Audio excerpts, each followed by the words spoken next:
Mwaramutse mute cyangwa mwiriwe bitewe n'aho muri bitewe n'amasaha uko ameze, murakomeye murashima Imana. Nanjye ndakomeye ndashima Imana ndarasa uruti. Rero nk'uko bisanzwe uyu munsi hari amakuru ko timu yaduhaye, ayo makuru niyo nifuje kubagezaho. Ni amakuru avuga ngo KYC updates, ni amakuru ya KYC, unblocking over 1 million applications. Vango ni ukurekura cyangwa guha amahirwe ubusabe bwa KYC burenga miliyoni imwe. Ni vango kwa kundi ukora KYC hanyuma KYC kagira ikibazo, bongeye nyine guha abantu amahirwe kugira ngo bongere bohereze ubusabe bwabo bwo gukora KYC. Rero ayo niyo makuru barimo baduha. Reka noneho dusome mu ncamake. Recent PI KYC improvements have unblocked a large scale number of pioneers to submit their KYC or proceed in their KYC process. Bango ku mavugurura aheruka ya KYC ya P yarekuye cyangwa yakomoreye abapiyoniye benshi, mubare munini cyane, kugira ngo bongere bakore KYC cyangwa bayohereze cyangwa bakomeze KYC niba bari bayitangiye. Lead updates above that include enabling over 1 million people to apply. Ngo soma amakuru hejuru arimo kwemerera abapiyoniye miliyoni kongera gusaba. The submissions for some rejected applications, kongera kohereza ubusabe bwawe baranzwe nyine ibyo wakoze. Resolving tentative KYC status, vango bakemura ibibazo bijyanye na tentative KYC yabaye tentative, and other fixes for blocked submissions, ndetse n'ibindi bisubizo ku bijyanye n'ubusabe bahagaritse cyangwa babrutse. Upcoming enhancements will address name mismatches, provide scalable tentative status resolution, and further streamline the process. Noneho ibindi byisumbuyeho bigiye kuza mu minsi iri imbere bizakemura ibintu bijyanye no kudahura kw'amazina. Ugasanga umuntu afite izina ku irangamuntu ye ariko ntirihura n'iryo yakoze muri KYC. Rero mu minsi iri imbere nibyo bagiye gukemura. N'abandi nyine bafite ibibazo bijyanye n'amazina, waryanditse nabi, ufite amazina adahura, bese akiyita cyangwa akafata amazina akoresha nko kuri Facebook akayazana muri PI, bese ibyo ngibyo bigiye gukemuka mu minsi iri imbere. Provide scalable tentative status resolution and further streamline the process. Kandi no gutanga igisubizo kirambye cyo gukora KYC, iriya tentative nyine bagushyiramo, ndetse no kugufasha ibintu bitandukanye muri iyo nzira yo gukora nyine KYC. If you faced challenges, revisit your application now and check your KYC status to stay on track. Vango mu gihe wahuye n'imbogamizi, ongera usure ubusabe bwawe aka kanya, ndetse ugenzure KYC yawe uko ihagaze kugira ngo ugume ku murongo. Vango bari gusaba niba warahuye n'ikibazo gusura iri application ya KYC kugira ngo ukemure nyine ibibazo ufitemo. Urebe nyine uko KYC yawe ihagaze, urebe niba baragushyize muri tentative, urebe ibintu bitandukanye. Rero mbere yuko turambura aya makuru, ndagusaba wowe uri kunyumva kugira ngo ukande kuri subscribe kugira ngo amakuru butatazagucika. Iyi channel ni channel ivuga amakuru ko timu yaduhaye. ntabwo nkunda kujya mu bintu byinshi, ahubwo ngiye mvuga amakuru Core Team yaduhaye kugira ngo mbashe kuyashyira mu Kinyarwanda. Rero kugira ngo utazajya ucikwa n'aya makuru kandi aba ari amakuru atariho ivumbi, ni amakuru y'ukuri, wakanda kuri subscribe, ugakanda kuri like, ugakanda kuri share, ndetse waba ufite n'igitekerezo ugatanga igitekerezo hasi muri comment. Rero mbere yuko twinjira muri inkuru, kora kuri subscribe kugira ngo dukomeze tugere kure, kugira ngo dukomeze duhe abandi amahirwe. Iyo ukoze ibyo ngibyo bituma channel bayisharinga, bakayirekomendinga ku bandi bantu, kuko babona ko iri gufasha abantu. Rero ntuzajye utambuka udakoze icyo kintu. Rero kugira ngo ukomeze ahangaha ushaka kureba amakuru yisumbuyeho, wakanda nyine hano handitse learn more. Wakanda hano handitse learn more, noneho warangiza washaka gukora kuri KYC, ahangaha kuri learn more murabona niho wakanda. Washaka kureba KYC yawe uko ihagaze, ugakanda kuri KYC application hano, ngira ngo murahabona. Rero gahunda niyo ngiyo, ariko ngiye gukanda hariya kuri learn more. Twagiye rero, kanze hano kuri learn more, bahita bakuzanira inkuru noneho irambuye. Iyi nkuru ngiye kuyisoma ariko nyishyire no mu Kinyarwanda, ntabwo ari ibintu nihimbira, ni ibintu Core Team yatubwiye kugira ngo umenye ibiri kujya mbere, umenye amakuru baduhaye y'imvaho, amakuru atavuzwe n'undi muntu, kuko burya ngo inkuru mbarirano iratuba. KYC process updates and next steps for pioneers. Bango amakuru ajyanye na KYC, uburyo ikorwa, ndetse n'amakuru yisumbuyeho n'intambwe zisumbuyeho ku bapiyoniye. Bapiyoniye rero ni abantu bacukura payi, murabizi. Bapiyoniye narabibasobanuriye, iri jambo rivuga abantu batangiranye n'umushinga cyangwa n'igikorwa. Mu Kinyarwanda cyiza babita inkomarume cyangwa abakomarume. Ngira ngo murabizi ko urume ruza mu gitondo, rero iyo umuntu yazindutse niho abona urume. Urumva rero bapiyoniye niyo mpamvu mu Kinyarwanda ari inkomarume. Ni abantu batangiranye n'igikorwa, rero ni abantu batangiranye na payi, kandi mu by'ukuri mu minsi iri imbere aba bapiyoniye bazaba ari abantu bafite agaciro gakomeye cyane, kuko nibo bazajya batanga amakuru y'ukuntu bagiye bamayininga, y'ukuntu bakoze KYC zikanga, y'ukuntu bavunitse, y'ukuntu bagiye bamayininga buri munsi, imbaraga abantu bazikuye ntibacike intege. Ndagira ngo mbabwire ko umuntu w'umupiyoniye wese ari umuntu w'agaciro. Mu minsi iri imbere bagiye kujya babahiga, babasabe payi, basabe ko muzigurisha, ndetse n'ubu biri kuba, ariko umuntu utazaba amaso payi ze bazazimurya. Kandi umuntu utazafunga ikofi ye ngo urufunguzo arubike kure, payi ze bazazimwiba rwose. Rero abapiyoniye ni abantu bakomeye cyane.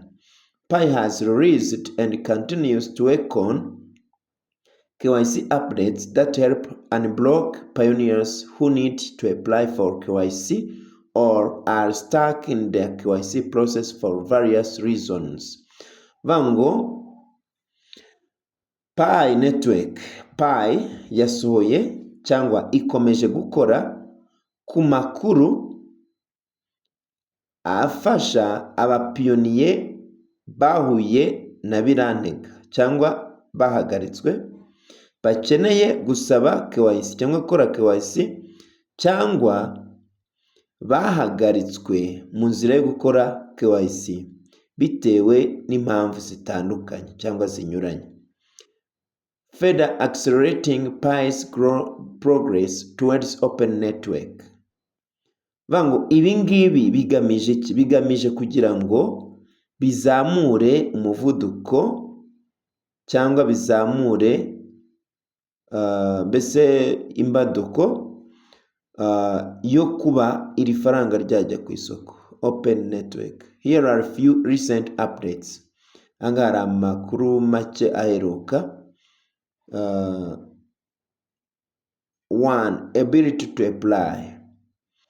Icya mbere ni ukushobora kugira ubushobozi bwo kongera cyangwa bwo gusaba. Around 1.2 million pioneers who were previously not able to move forward with their KYC application have been unblocked in just the past 2 months. Vango mu bapiyoniye bayingayinga miliyoni 1.2 bari badafite uburyo bwo gukomeza ngo bajye imbere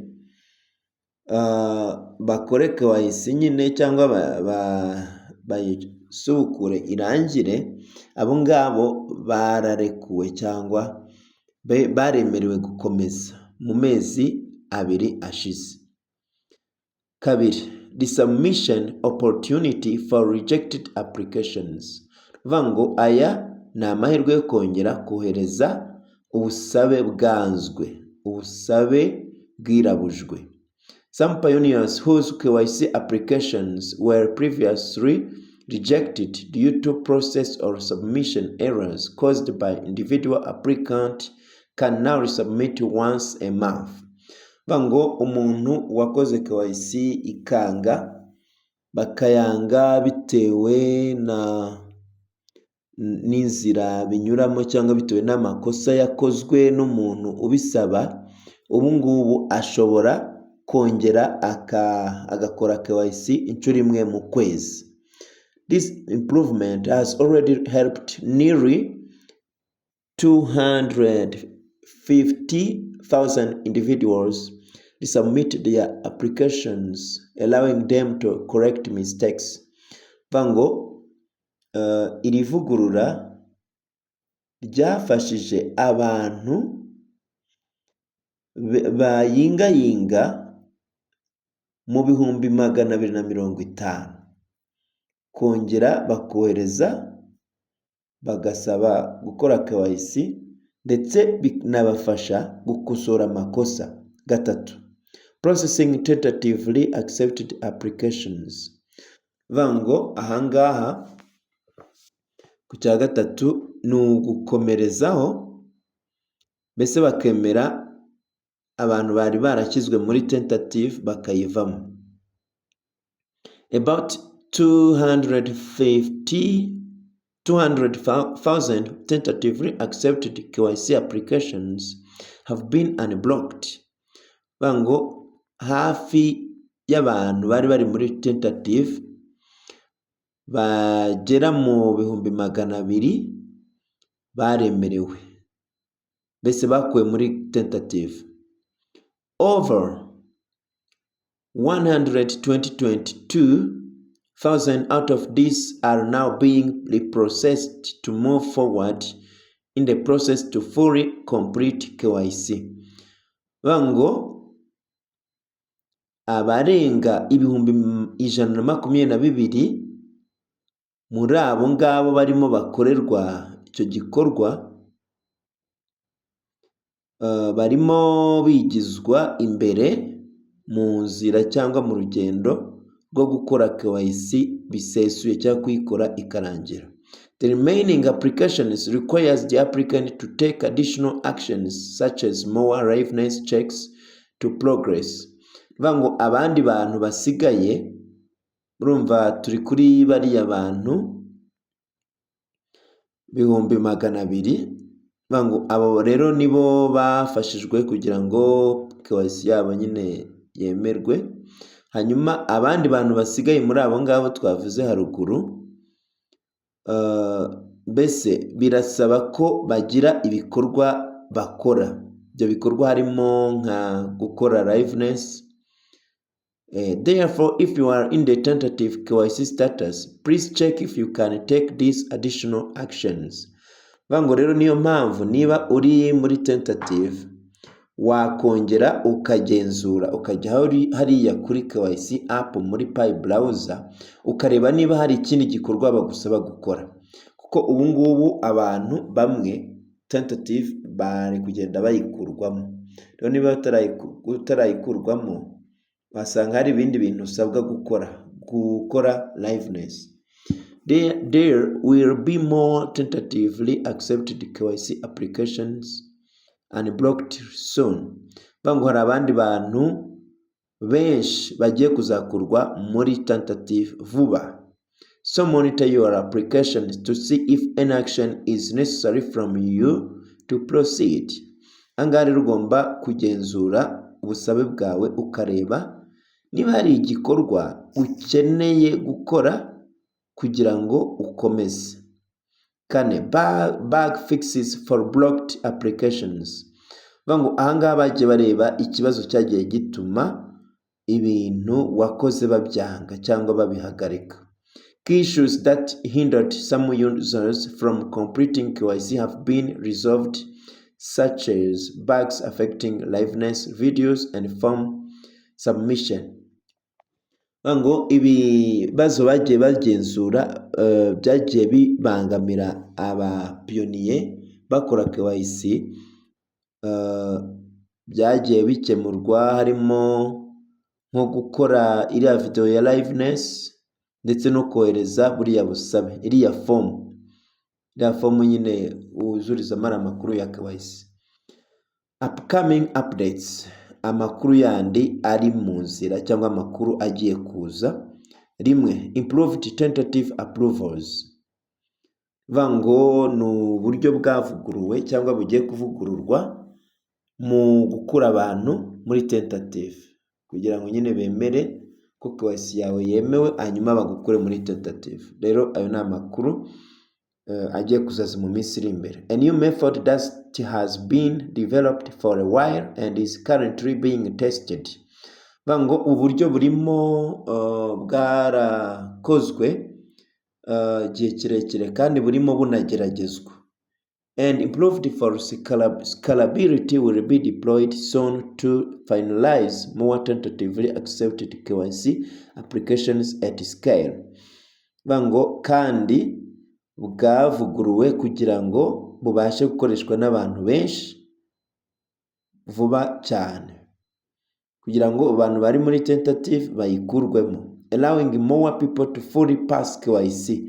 Bese ibintu bizatuma abantu benshi bakora KYC yabo yemerwe.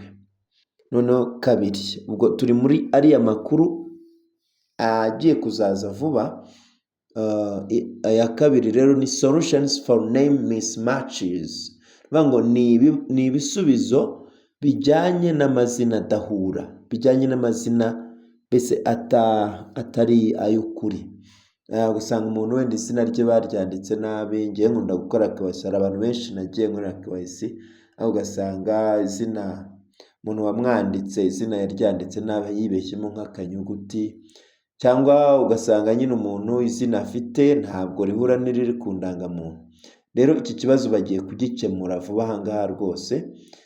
Ibyo bintu bigiye gukemuka. Ufite icyo kibazo umenye ko umuti wavuguswe, ibintu bimeze neza. Minsi iri imbere birakemuka.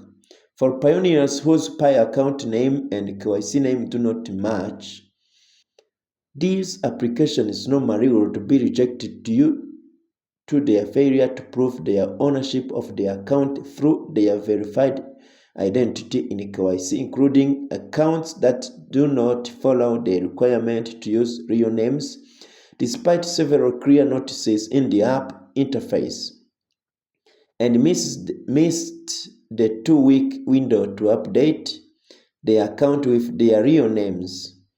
Bango ahangaha rero bari kuvuga ko amakonte yo muri PI afite amazina adahura n'amazina yo kuri KYC. Bango ubusanzwe ubwo busabe bwakagombye kwangwa, bwakagombye kubitirwa hareba inzega, mbese bakabushwishuriza, mbese kubera ko ntabwo ari ibintu byemewe rwose. Kuri ni ikosa rigaragaza mbese ko iyo konti atari iyawe iyo umuntu ari gukora KYC, ndetse harimo na konti zitashyiraho amazina y'abantu nyakuri. mbese hatitawe rero ku bintu bitandukanye byagiye bibera muri application, cyangwa nanone ugasanga abantu ari amahirwe bahabwa y'ibyumweru 2 byo guhindura izina ryabo umuntu agifungura konti muri Pi Network, ugasanga amahirwe yarayabuze, nyine yaramucitse. However, as community reports show, nk'uko raporo y'abantu cyangwa raporo ituruka mu bantu igaragaza, there is a possibility that genuine pioneers face this situation. Bango ahangaha hari amakuru agaragaza ko bishoboka ko abapiyoniye b'ukuri, abantu ba nyakuri bahura n'iki kibazo. To balance enabling such genuine pioneers to have a resolution and the need to prevent violations of terms and policies such as account transfers, upcoming updates will provide potential genuine pioneer accounts with the option to either. Ahangaha rero batitaye nyine kuri ayo mategeko bafite, ni ukuvuga ngo mu minsi iri imbere hagiye kubaho uburyo buzafasha abapiyoniye b'ukuri gukemura icyo kibazo gihari, ndetse bikazatuma konti zabo zitajyanwa ahandi, mbese zitoherezwa, zidakorerwa transfer. Kandi amakuru azaza azafasha abapiyoniye b'ukuri kuri konti zabo ku bintu bikurikira: appeal for a chance to resubmit, ngo kuburana cyangwa gusaba amahirwe yo kongera kohereza ubusabe bwawe bufite amakuru akosoye, cyangwa or update their Pi account name to their KYC name with a penalty of forfeiting part of their mobile balance, cyangwa nanone bagakosora amazina ari kuri konti yabo bakabihuza n'amazina yo muri KYC, ariko hakaba harimo n'igihano cyo kuba hari amafaranga ari kuri konti zabo cyangwa kuri balance zabo bashobora gukatwa cyangwa bashobora gutanga. Ngo rero ayo niyo makuru ahari. Moving forward together, tujya imbere turi kumwe cyangwa tugera imbere hamwe turi kumwe.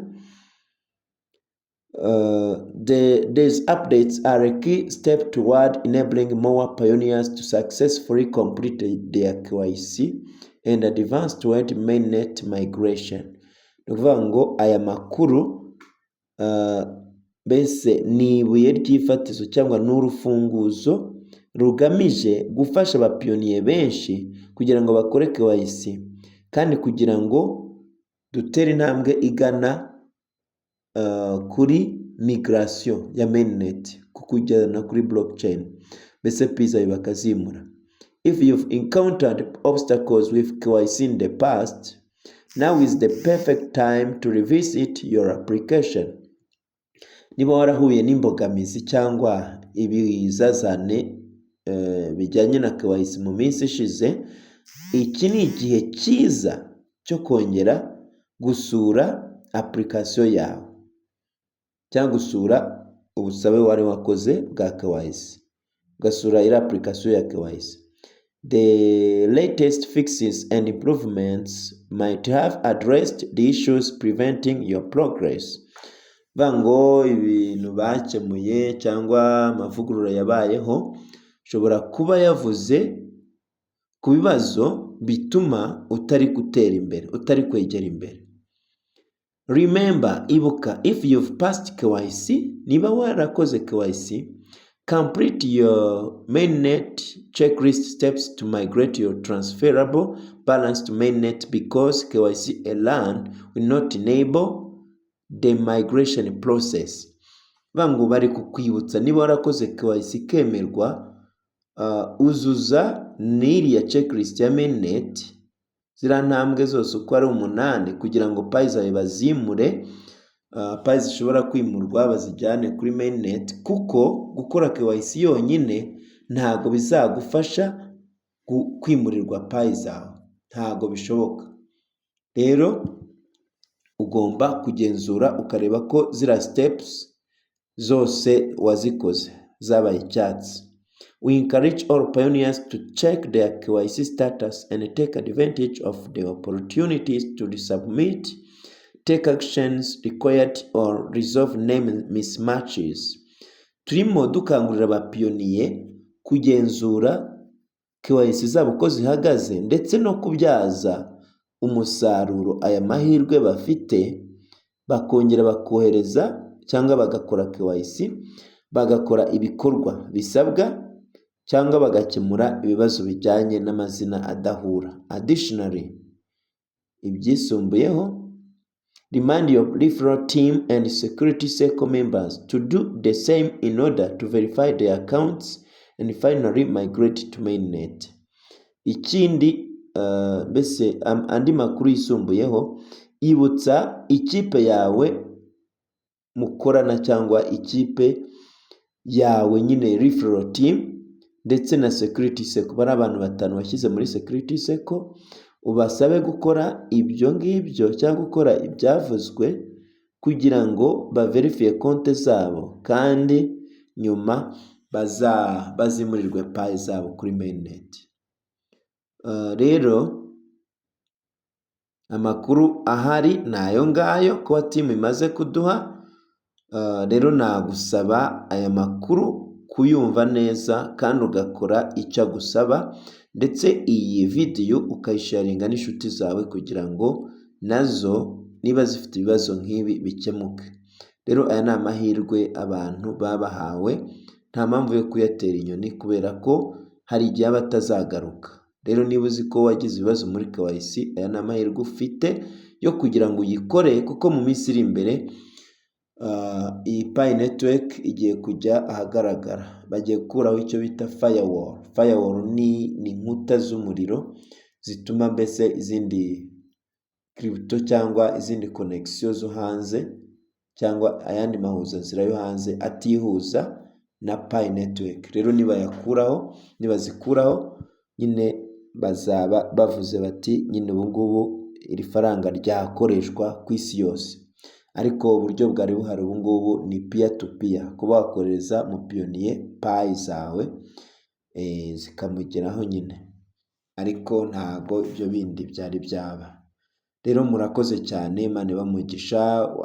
Watangiriye wenda video hagati ntubashe mbese kumva ibijyanye no gusaba gukora subscribe, nagusaba n'ubundi kubikora, ntago bitinda, ni iminota mike cyane. Rero Imana ibamugisha mwinshi. Uyu ni Jingo Nyemazi kuri kino gitangazamakuru cyo kuri YouTube cyitwa Jingo Nyemazi. Murakoze cyane, ciao ciao.